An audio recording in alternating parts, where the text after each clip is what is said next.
오늘 이 시간은 낙심이라고 쓰고 은혜라고 읽는다, 낙심이라고 쓰고 은혜라고 읽는다라는 제목으로 함께 말씀을 나누도록 하겠습니다.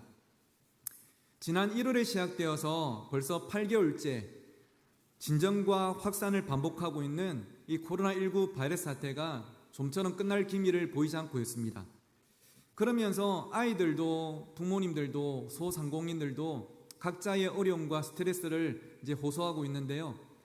그러면서 새로 생긴 용어들이 있는데 그중 하나가 코로나 블루라는 용어가 있습니다. 이 코로나 블루는 일상생활의 제약이 커지면서 나타나는 우울 현상인데요. 이 블루도 우울이란 뜻이죠.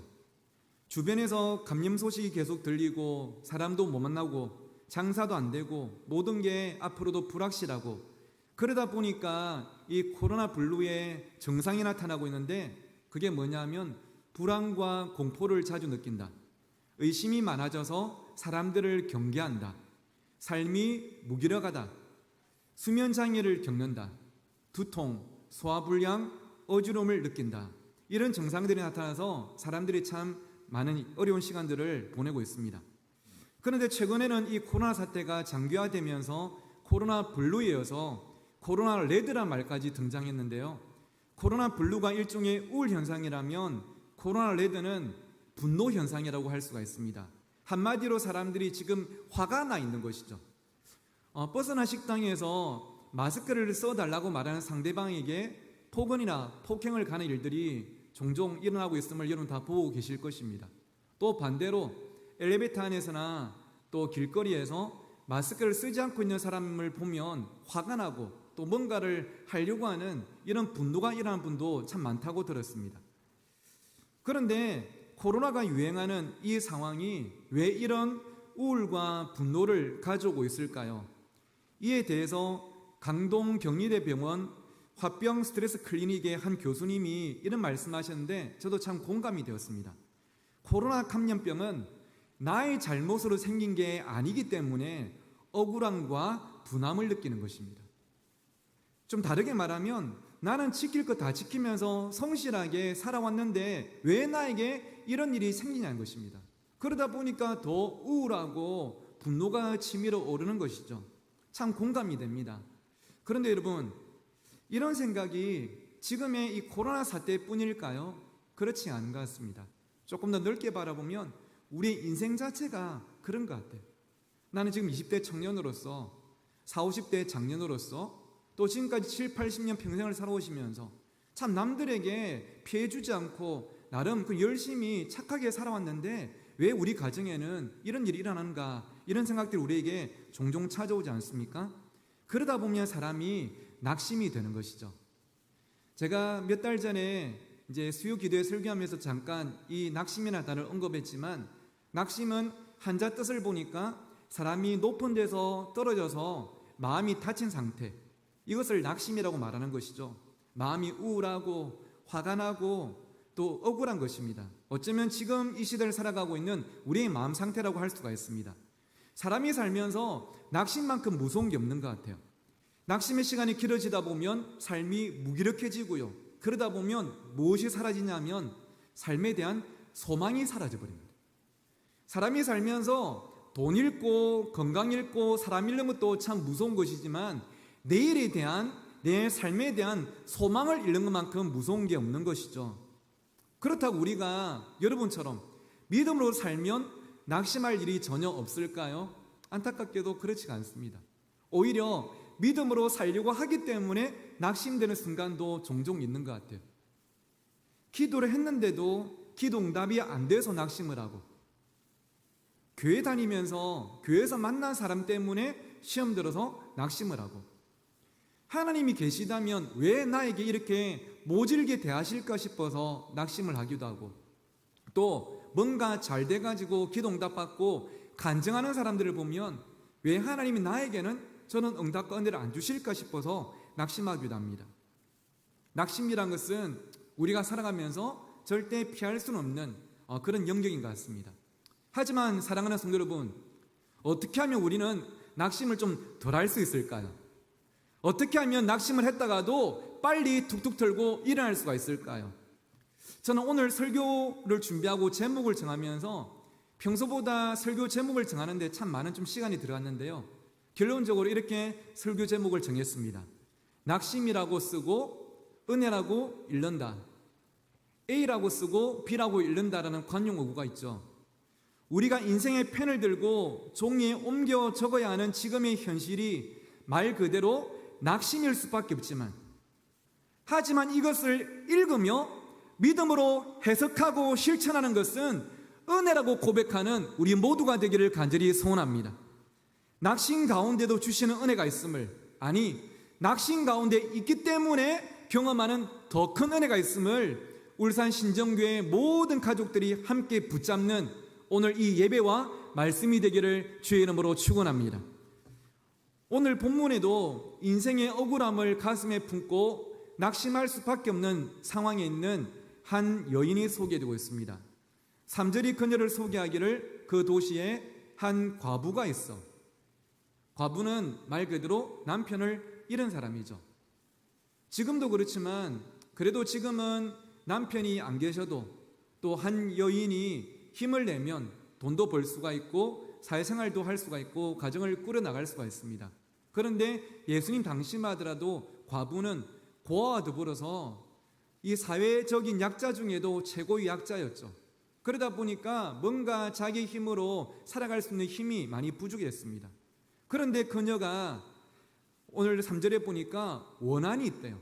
뭔가 억울한 일이 있는 것이죠. 내 원수에 대한 원한을 풀어달라고 말한 거 보니까 뭔가 큰 억울함이 있습니다. 그런데 자신의 힘으로는 해결되지 않아서 그 도시에 재판장을 찾아가서 자기 원한을 풀어달라고 요청하고 있는데요. 그 재판장이 어떤 사람입니까?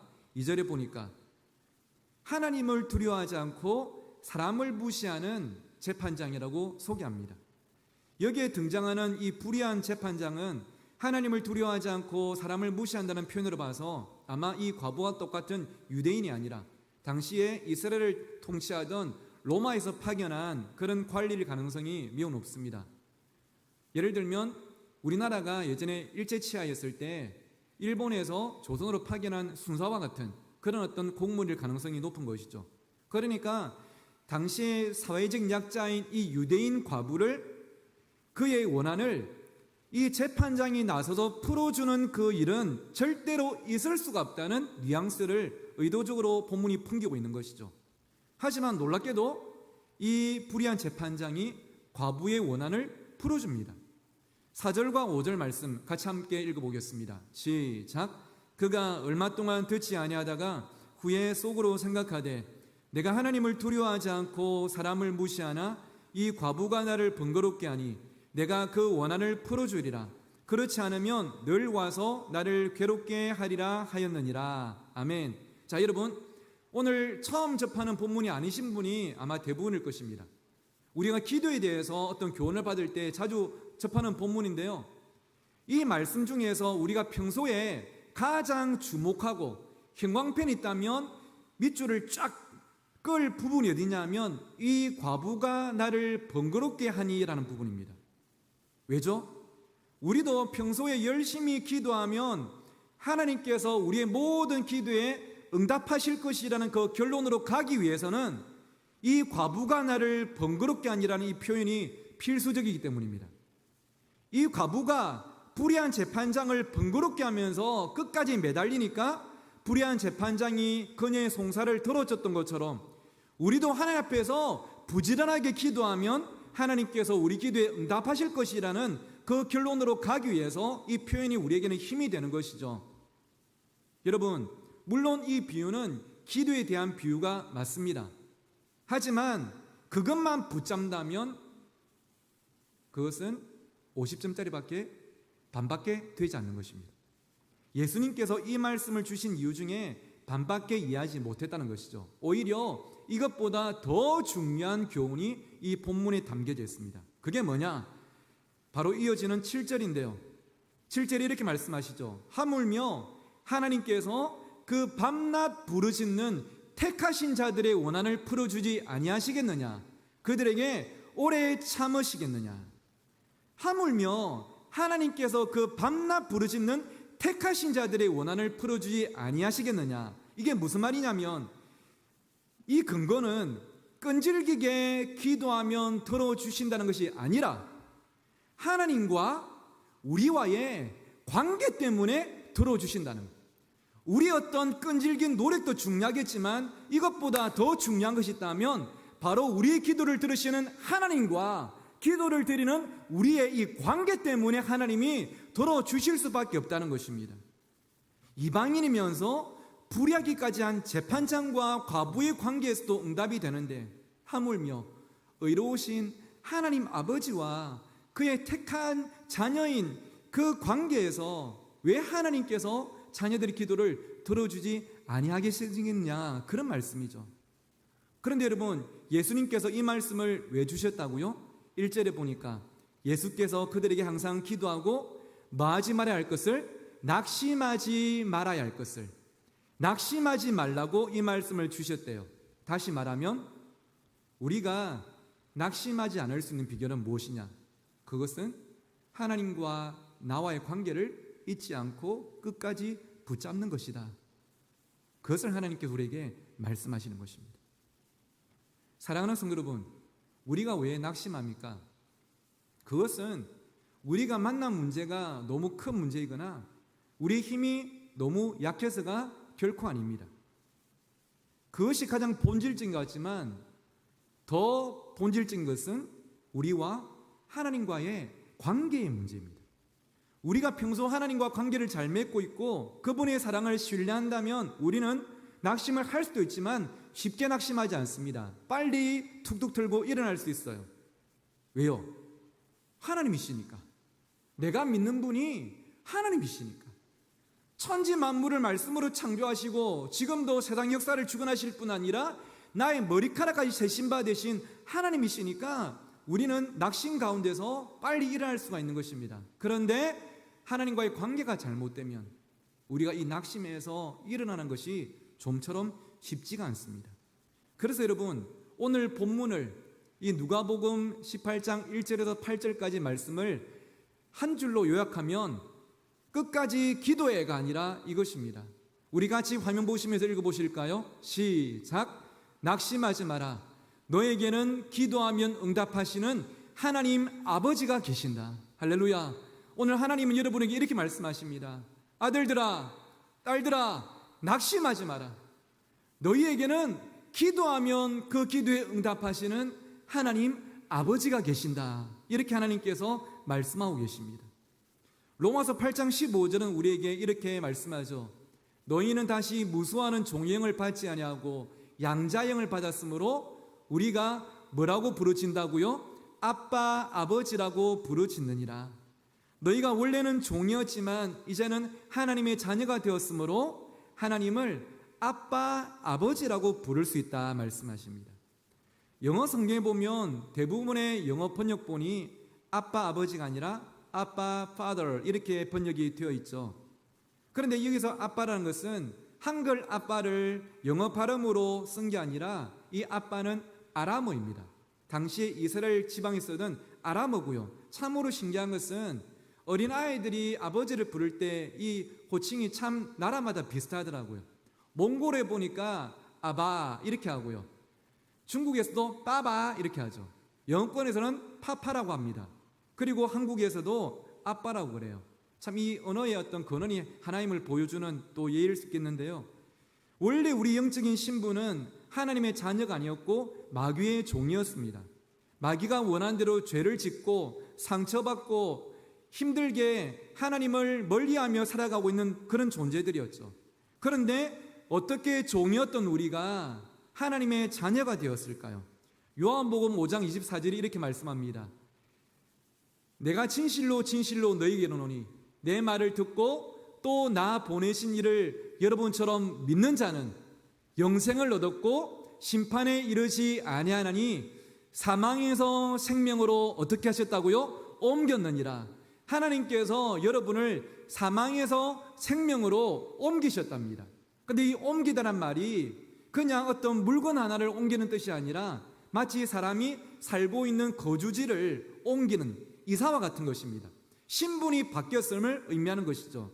예를 들면 제가 용인에 살다가 울산에 이제 이사 온 지 딱 넉 달이 되었습니다. 참 시간이 빨리 가는 것 같은데, 사실 이사 올 때마다라도 제가 울산에 차를 몰고 내려오면서 마음 가운데 참 불안함이 있었어요. 두려움이 없지 않았습니다. 어떤 사람들을 만날까? 어떤 교회일까? 또 내가 잘할 수 있을까? 이런 마음들이 참 많았었는데, 정말 감사하게도 하나님께서 좋은 교회와 성도들과 교육자들을 또 이렇게 만나게 하시고 또 사역하게 하심이 참 감사하고 행복한 요즘입니다. 그런데 제가 이사 오기 전에는 저는 원래 경기도의 도민이었고요, 용인시의 시민이었죠. 그런데 제가 넉 달 전에 이사를 와서 이제 동사무소 주민센터 가가지고 이제 신고를 했어요. 이사 왔습니다 하고 나니까 저의 신분이 바뀌었죠.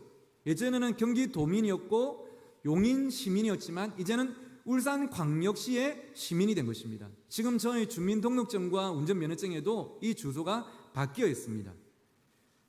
이와 같이 성경은 우리의 영적인 주소지와 신분에 놀라운 변화가 일어났다 말씀합니다. 원래는 우리의 영적인 주소지가 마귀에게 속해 있었고 우리 영적인 신분이 마귀의 종이었지만 예수 그리스도를 믿음으로 말미암아서 이제는 마귀의 종이 아닌 하나님의 자녀가 된 것이죠. 그래서 이제는 우리가 하나님을 아빠, 아버지라 부를 수 있는 놀라운 축복이 우리에게 허락된 것입니다. 여러분, 이 은혜가 여러분 가운데 머물러 있음을 믿으시기를 주의 이름으로 축원합니다. 우리는 하나님을 아빠, 아버지라고 부를 수 있는 존재가 되었습니다. 하지만 하나님은 우리에게 내가 너희 아버지다, 너는 나의 자녀다 말씀하시는데, 아버지를 아버지라 부르지 못했던 홍길동처럼 하나님을 아버지라 부르지 못하는 사람들이 간혹 있습니다. 교회를 다님에도 불구하고 신앙생활을 함에도 불구하고 하나님을 아버지라 부르지를 못해요. 그 이유가 뭐 여러 가지 있겠지만 그 중 하나는, 어떤 분은 육신의 아버지에 대한 상처가 영적인 아버지인 하나님을 아버지라고 부르는데 어려움이 된다, 그렇게 말하는 경우들을 종종 보게 됩니다. 어떤 말씀인지 충분히 이해가 됩니다. 아버지는 늘 두렵고 가까이 하기엔 너무나 먼 당신이고 나에게 상처만 주는 분인데, 교회 와가지고 하나님 믿는데 하나님을 아버지라고 불러라고 하니까 이것이 마음에 부담이 되는 것이죠. 하지만 참 감사하게도 그랬던 분들이 교회 와서 신앙생활하고 영적인 아버지 하나님을 만나면서 하나님을 믿을 뿐 아니라 오히려 육신적인 아버지까지 이렇게 품게 되는, 그 상처가 회복이 되는 경우들도 또 있음이 얼마나 감사한지 모르겠습니다. 그런데 어떤 분은 하나님을 아버지라고 부르지 못하는 이유가 그분이 아버지임이 믿어지지 않아서 아버지라고 부르지 못하는 그런 분들도 많이 계십니다. 하나님이 아버지임이 믿어지지 않으니까 당연히 무엇도 못할까요? 기도도 못하는 것이죠. 하나님이 아버지를 안 믿어지는데 어떻게 그 하나님 아버지께 기도를 하겠습니까? 이게 안 되는 거예요. 한 목사님께서 자녀가 2명이나 있음에도 불구하고 한 아이를 입양을 하셨습니다. 어릴 때 입양을 했고 이 아이에게도 이제 입양을 했다고 이야기를 해줬어요. 그러면서 아이에게 이렇게 말씀하셨죠. 나는 너의 아빠고 너는 이제 내 아들이야. 그리고 여기는 너의 집이야. 그런데 이 아이는 이 집에 온 지 3년이 될 때까지 냉장고 문을 혼자 마음대로 열지 못하고 냉장고 문을 열 때마다 옆에 있는 이 목사님에게 물어봤다고 합니다. 저 냉장고 안에 물 마셔도 돼요? 저 냉장고에 과일 꺼내 먹어도 돼요? 그때마다 마음이 너무 아픈 이 목사님이 그러지 말라고, 그냥 마음껏 꺼내 먹으라고, 여기 너희 집이라고 그렇게 말을 해도 이 아이는 계속적으로 묻고 냉장고 문을 열어서 뭔가를 꺼냈다고 합니다. 그런데 3년이 지난 어느 날 이 아이가 처음으로 묻지 않고 냉장고 문을 열고 물을 꺼내는 모습을 본 이 목사님이 이 아이를 안고 펑펑 울었다고요. 왜 이 아이는 냉장고 문을 열 수가 없었을까요? 이 아이의 말에 의하면 냉장고 문을 그냥 마음껏 열어도 된다고 말씀하시는 이 아저씨가 아빠로 믿어지지 않은 것이죠. 말씀은 그렇게 하지만 믿어지지 않으니까 이것을 물어보고 열 수밖에 없는 거예요. 그런데 어느 날부터 이 사실이 믿어지자, 내가 안 물어보고 열어도 되겠구나, 이 마음이 드는 순간부터 이제는 냉장고로 가서 문을 열 수 있었다고 합니다. 여러분, 바로 이것입니다. 우리가 마치 냉장고 문을 열지 못하고 있는 아이처럼 하나님을 향한 기도의 문을 열지 못하고 있는 이유는 우리가 만난 문제가 너무 커서가 아닙니다. 나의 힘과 능력이 너무나 부족해서도 아닙니다. 우리가 기도의 문을 열지 못하고 하나님께 나아가지 못하는 가장 큰 이유는 그 하나님을 진짜 나의 아버지로 믿지 못하기 때문이죠.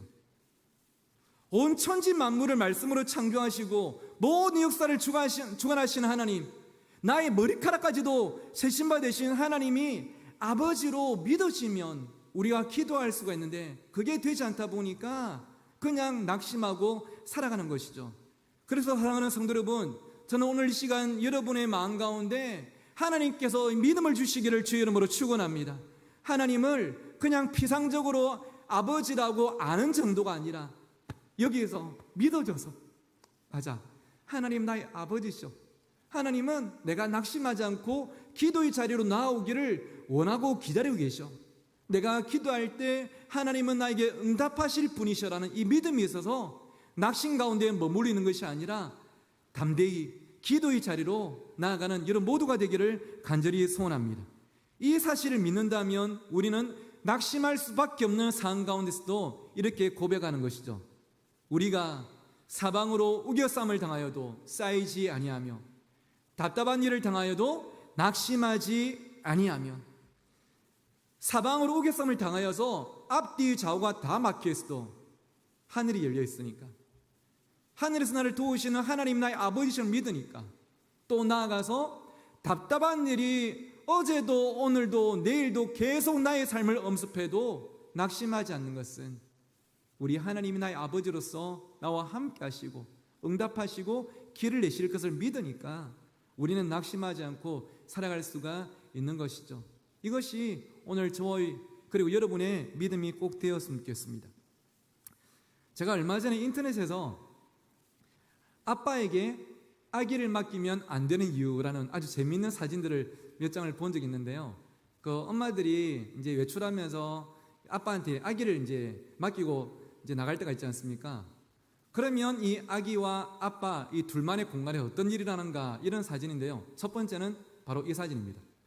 앞에 보시면 오른쪽에 있는 게 그 키위죠. 키위에 보면 제스프리라는 스티커가 붙어 있는데 아빠는 어떻게 합니까? 이 키위랑 비슷하게 생긴 아기 머리를 옆에 눕혀놓고 그 위에 제스프리를 또 붙여놓고요. 또 이걸 낄낄대면서 사진을 찍는 게 저 같은 아빠입니다. 그 다음 보시면 딸이 아빠 머리 묶어줘 하는데 뭘로 머리를 묶어주고 있죠? 이거는 이제 여러분 그 끈이나 핀이 아니라 케이블 타이라는 거죠. 전깃줄 묶는 거 가지고 아빠들은 이렇게 아이의 머리를 묶어줍니다. 그 다음을 보시면 아빠하고 딸하고 자전거 타고 노는데요. 이런 뭔가 바뀐 것 같지 않습니까? 왜 저는 안타깝게도 이 모습에서 제 모습이 보이는 걸까요? 아빠는 이렇게 아기랑 놉니다. 그리고 마지막, 아빠가 아기한테 과일을 먹이는데 뭐죠? 레몬을 먹이는 거예요. 그래, 아기가 완전 난리를 치면 또 좋다고 이거를 영상으로 찍고 있는 게 아빠입니다. 이렇게 아빠들은요, 장난기도 많고 또 아기를 믿고 맡기기에는 뭔가 좀 불안한 구석이 있습니다. 저도 한 명의 아빠로서 회개하고 인정합니다. 그런데 여러분, 이 말은 어떻게 보면 좀 우스갯소리 같지만 제가 여러분께 진심으로 드리고 싶은 말씀은, 하지만 우리 하나님 아버지께는 여러분의 자녀와 문제와 눈물과 걱정과 근심을 모두 믿음으로 맡기실 수 있기를 간절히 원합니다. 너희 염려를 다 주께 맡기라. 이는 그가 너희를 돌보심이라 말씀하시죠. 여러분의 모든 염려를 우리를 돌보시는 하나님 아버지께 맡겨라. 그것이 오늘 여러분을 향한 하나님의 요청입니다. 낙심할 수밖에 없는 문제를 내 가슴에 끌어안고 오늘도 이 하루를 벅차게 살아가는 것이 아니라 하나님께 맡기라는 것입니다. 하나님은 여러분이 낙심하기를 절대 원치 않으십니다. 하나님은 여러분이 잘 되기를 원하십니다. 여러분이 행복하기를 원하시고요, 평안하기를 원하시고 기쁘기를 원하세요. 이유는 아주 간단하고 명료합니다. 하나님이 우리의 아버지시거든요. 아버지는 자녀가 잘 되기를 원하시는 거예요. 예전에 제가 어떤 모임에 갔더니 그 모임에 스님이 한 분 오셨더라고요. 근데 제가 깜짝 놀랐던 게 그 스님의 이름이 보성 스님이었습니다. 와, 제가 이 동명이인이 같은 종교에 계시는구나. 제가 깜짝 놀랐었는데, 근데 제가 그 보성 스님이라는 그 성함을 보면서 제가 문득 생각이 났던 게, 오래전 제가 고3 때 이제 목사 되겠다고 신학과 가겠다고 한창 열을 올릴 때, 그때 당시에는 불신자셨던 저희 아버지가 반대를 그렇게 많이 하셨습니다. 뭐 당연하죠. 그때 당시 불신자이신 아버지 입장에서는 뭐 아들이 목사 된다? 얼마나 그게 싫으셨겠습니까? 정말 심하게 반대를 하셨는데, 하루는 워낙 화가 나셔가지고 저한테 뭐라고 말씀하시냐면, 야놈의 자스가 목사 될 바야 머리 깎고 절에 들어가서 중이나 되라 자스가, 그렇게 말씀하셨어요. 근데 그때 제가 그 말씀에 순종했다면 아마 제가 지금 보성스님이 되지 않겠습니까? 근데 그때는 그런 아버지가 이해되지가 않았어요. 왜 아들이 하고 싶은 일을 이렇게 반대를 하시는지 이해되지 않았는데요, 시간이 조금 지나고 제가 어른이 되고 제가 아버지의 자리가 되니까 그때 그 마음을 충분히 이해할 것 같아요. 그냥 아버지는 한 가지 마음이셨어요. 지금도 그렇지만 그때 당시에 목사라고 하면 인생이 쉽지가 않잖아요. 그때마다도 목사 더 못 먹고 못 입고 못 자고, 내 아들이 그렇게 살기를 원치 않으시는 거예요. 뭐 세상적으로 성공하는 것들은 쉽지 않을지 몰라도 나는 내 아들이 고생 안 했으면 좋겠다, 내 아들이 잘 되었으면 좋겠다. 그게 그때 당시에 아버지의 마음이었을 것 같습니다. 그래서 참 지금은 감사하기도 하고 한편으로는 마음이 짠해지기도 합니다. 그러셨던 아버지가 지금은 하나님을 믿으시고 제가 가는 길이 또 힘들지만 세상에서 가장 가치 있는 일을 하시고 또 제 사역을 마음껏 응원하고 밀어주시죠. 그때나 지금이나 아들인 제가 잘 되기를 바라는 것은 다 똑같은 아버지의 마음인 것 같습니다. 우리 하나님 아버지의 마음도 마찬가지입니다. 우리 하나님 아버지도 자녀인 저와 여러분이 잘 되기를 원하십니다. 그래서 요한 3서 1장 2절은 이렇게 말씀하죠. 우리 같이 한번 읽어보실까요? 시작. 사랑하는 자여, 내 영혼이 잘된 같이 내가 범사에 잘되고 강건하기를 내가 간구하노라. 할렐루야. 하나님께서 이렇게 말씀하세요. 사랑하는 자여, 아들, 딸, 나는 네가 범사에 잘되고 강건하기를 내가 정말로 원해. 이것이 바로 우리 하나님 아버지의 마음입니다. 그래서 하나님은 오늘 본문에서 결론적으로 낙심하지 말고 대신 뭐하라 말씀하셨습니까? 기도하라 말씀하셨어요.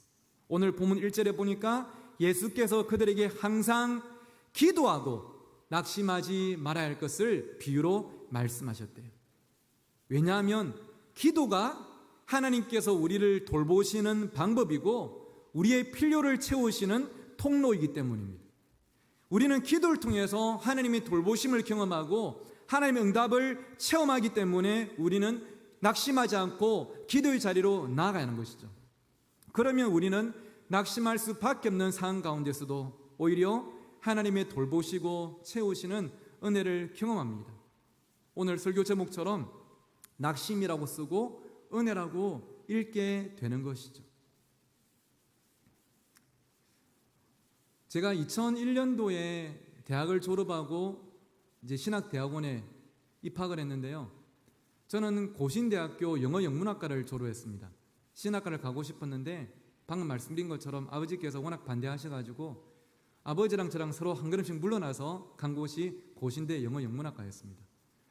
4년 동안 학교를 다니고 이제 졸업을 하는데요. 12월 달에 신학대학원 시험을 치고 감사하게도 합격을 했죠. 그리고 우리 교육자들도 다 그러셨겠지만 1월 첫 주부터 천안에 있는 신학대학원에 올라가서 계절학기라고요. 히브리어와 헬라 원어 공부를 입학 전에 미리 합니다. 1월 첫 주에 가서 제가 히브리어 공부를 시작했는데 아침 일찍 부산에 있는 고신대학교에서 전화가 왔습니다. 처음에는 제가 받지 않다가 이 같은 번호로 계속 전화 오길래 뭔가 일이 있나 싶어서 제가 잠시 나가서 받았는데 고신대학교 이제 직원분이 전화를 주셨어요. 유인즉슨 제가 이런 그렇게 보이지 않겠지만 제가 고신대학교에서 그 학생회장을 했습니다. 그러다 보니까 졸업할 때 졸업식 날 제가 상을 받기로 돼 있었는데 문제가 생긴 거예요. 어떤 문제가 생겼냐 하면 당연히 졸업을 할 수 있는 학점이 갖춰져야 졸업식을 하고 상을 받고 신학대학원에 입학을 하는데 4학년 2학기 마지막 과목 중에 전공 필수인 영어 회화가 F가 떠버린 것입니다. D도 아니고 C도 아니고 F가 떠버렸어요. 전공 필수가 F가 뜨면 이게 졸업이 안 되는 거거든요. 그러니까 이게 이제 좀 난리가 난 것이죠. 그러다 보니까 교무처의 직원분이 저한테 전화를 주셔가지고 이거 좀 확인해 봐라고. 이러면 좀 졸업을 못하고 졸업 못하면 당연히 신학대학원 입학도 취소가 된다. 진짜 눈앞이 캄캄했어요. 하늘이 무너지는 느낌, 땅이 꺼지는 느낌. 제가 어떻게 됩니까? 지금 거기 계실 게 아니고 어떻게 하든지 교수님하고 연락을 해가지고 이 성적이 잘못된 거면 정정을 해야 되고 진짜 F가 나온 거면 이번에 졸업을 못한다. 제가 그 길로 천안에서 버스를 타고 부산에 도착해서 학교에 올라갔는데요. 저한테 전화 주셨던 교무처 직원분이 계시더라고요. 교수님한테 어떻게 연락하면 됩니까? 하는데 안타깝게도 그때 영어학 교수님께서 한국분이 아니었고 미국분이었습니다. 그 미국 교수님이 저한테 이 성적을 주시고 이제 방학이니까 미국에 댁에 돌아가신 거죠. 한번 이 직원분도 확인하려고 전화를 드렸는데 연락이 안 된대. 그런데 이 성적 정정 기간은 이제 하루밖에 안 남았어요. 내일까지 이게 안 고쳐지면 저는 신학대학원 입학 물론이구나 대학교 졸업이 취소가 되는 것입니다. 진짜 울고 싶더라고요. 방학이다 보니까 이 직원분들도 단축 근무를 하시고 오후 4시에 문을 닫고 저도 갈 데가 없어가지고 마산에 있는 저희 교회로 갔습니다.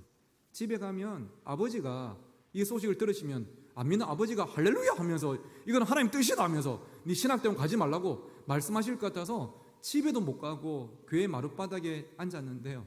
그때부터 눈물이 쏟아지는데 주체는데 내가 할 수 있는 게 없네요.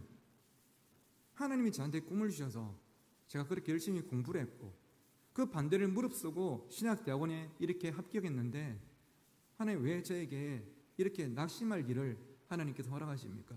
하나님 좀 도와달라고. 제가 목사 되는 게 하나님께 쓰임받는 게 하나님 뜻이면 하나님 좀 도와달라고. 그렇게 밤늦게까지 그 자리에 앉아서 기도도 하고 또 망연자실해서 앉아있기도 하고 그러다가 잠이 들었는데요. 아침에 옆에 계시는 할머니들 찬송 소리가 들려서 깨보니까 새벽 기도가 시작이 되었습니다. 잠깐 같이 새벽 기도하고 첫 차를 타고 또 부산으로 갔죠. 교회에 있어봤자 답이 없으니까 또 학교로 올라갔습니다. 교무처 직원이 저를 보더니 참 또 좀 난색을 표하시더라고요. 자기도 도와줄 게 없으니까. 혹시 연락 온 거 없습니까? 그러니까 없대요. 오늘까지 연락이 안 오면 이제는 모든 게 다 취소가 된대요. 입이 바짝 마르더라고요.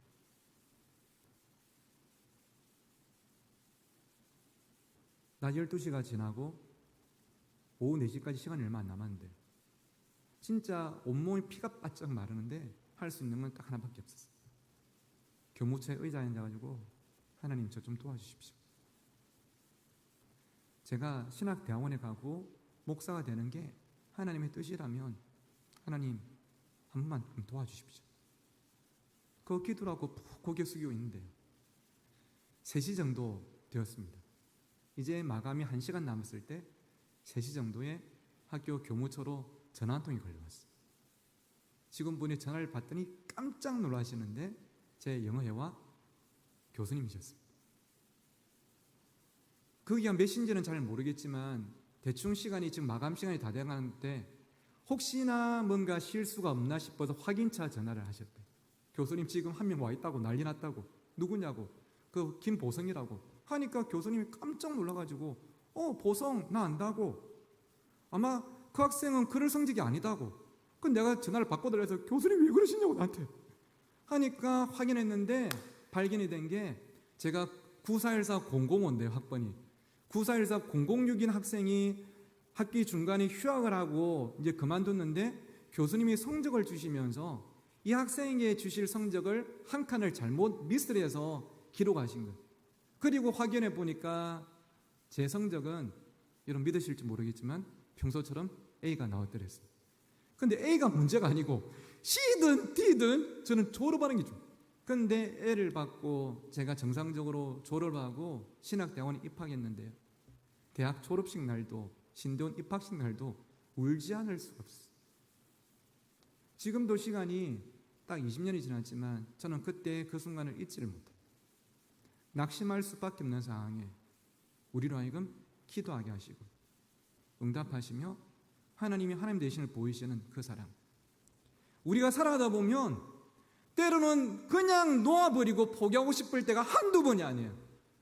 나의 진로도, 직장생활도, 심지어 나의 자녀도 진짜 내 힘으로는 도저히 안 되겠다 싶어서 놓고 포기해버리고 싶을 때가 있지만, 하지만 여러분, 하나님은 오늘 이 말씀을 통해서 여러분이 말씀하십니다. 낙심하지도 말고 포기하지도 마라. 내가 너의 아버지다. 네가 낙심할 수밖에 없는 상황 가운데서 너가 기도할 때에 내가 그 기도를 듣고 너에게 아버지 됨을 내가 보이겠다. 그것이 바로 오늘 말씀을 통해서 하나님께서 주시는 교훈인 줄 믿습니다. 오늘 말씀을 준비하면서 성도님들과 함께 나누고 싶은 영상이 하나 생각나서 준비했는데요, 한 아들을 향한 한 아버지의 사랑이 담긴 영상인데요, 우리를 향한 하나님의 사랑이 오버랩이 되는 그런 영상이기도 합니다. 함께 보시고 오늘 말씀을 맺도록 하겠습니다.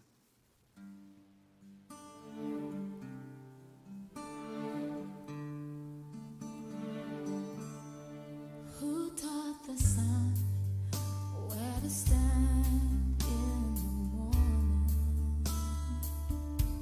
And who told the ocean you can only come this far? And who showed the moon where to hide till evening?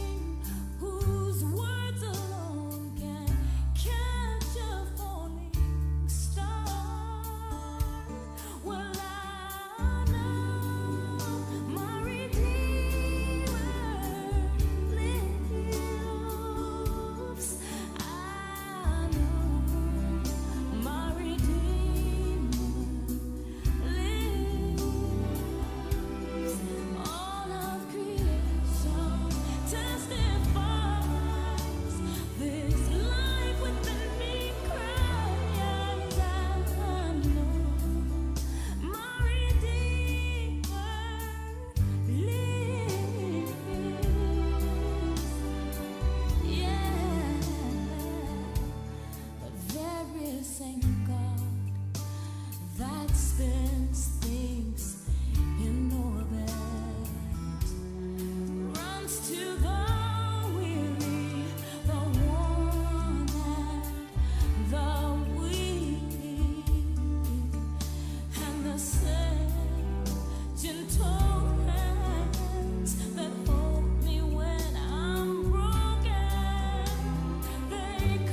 우리 일상이 참 쉽지 않은 요즘을 보내고 있습니다. 그냥 한 걸음 내딛는 것조차 힘들게 느껴지는, 내일이 기대되기보다는 또 내일을 어떻게 살아야 될지가 가슴 답답해지는 그런 요즘이죠. 하지만 방금 영상 가운데서 아들과 함께 달려가는 그 아버지의 마음으로 하나님께서 여러분의 내일 가운데 함께 달려가 주시고 또 여러분의 삶을 이끌어 가시고 여러분을 복되게 하실 줄 믿습니다. 낙심 가운데 계신 분 있다면 오늘 이 말씀과 하나님의 그 사랑을, 아버지의 사랑을 붙잡고 믿음으로 승리하는 이번 한 주가 되시기를 주의 이름으로 축원합니다.